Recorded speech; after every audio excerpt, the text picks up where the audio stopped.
Hello everybody, my name is Liz Teoli and I am an MLISC candidate here at the University of Hawaii at Manoa.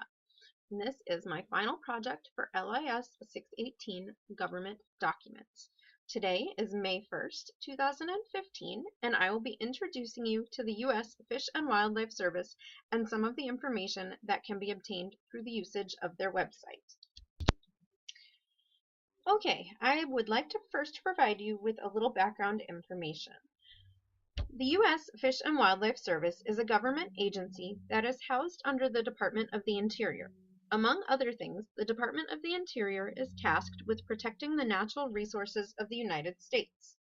This is why you'll find departments such as the Bureau of Land Management, the Bureau of Ocean Energy Management, the Bureau of Safety and Environmental Enforcement, the National Park Service, and of course the U.S. Fish and Wildlife Service housed under their umbrella. The U.S. Fish and Wildlife Department was started in 1871 and was charged with studying and recommending solutions to the decline in fisheries in the United States.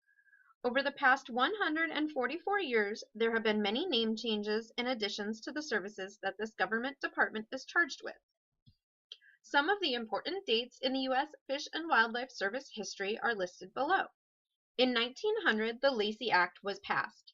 This act made it illegal to sell or trade any fish, animal, or plant that had been obtained through illegal means. Upon the passing of the Lacey Act, it gave the U.S. Fish and Wildlife Services a law enforcement role.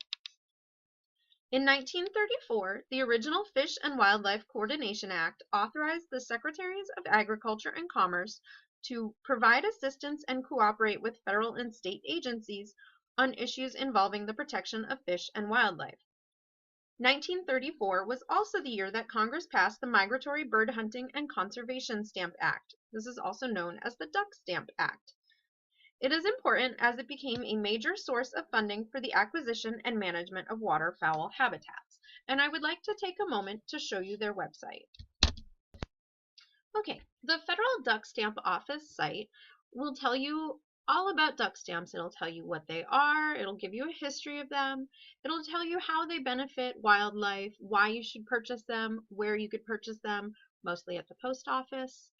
However, it will also show you your duck stamp dollars at work, which tells you how the funds are being spent, and it does give you the different activities and conservation acts that are a direct result of the funding from there. And another cool feature is that it gives you the stamp images starting from 1934 and then continuing all the way through today, 2015.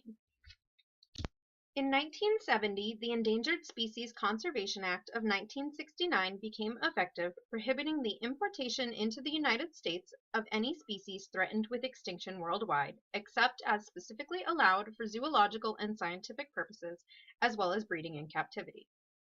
As you can imagine, the list of important moments in the history of the U.S. Fish and Wildlife Services Department goes on and on. For further information, please visit their website.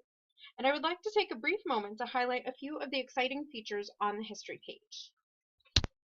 As you can see, their website has not only a timeline for fish and wildlife conservation, but also links to their Conservation Museum, which houses their Fallen Comrades Memorial, their Conservation Archive, which has images, documents, films, and oral histories, as well as other useful historical resources. One of the most interesting pieces of information that I found on this website is this image of a heath hen at Martha's Vineyard. It was taken approximately the year 1928, which is guesstimated to be about 4 years before the species had gone extinct. And this is actually a perfect segue into the second portion of this instructional video.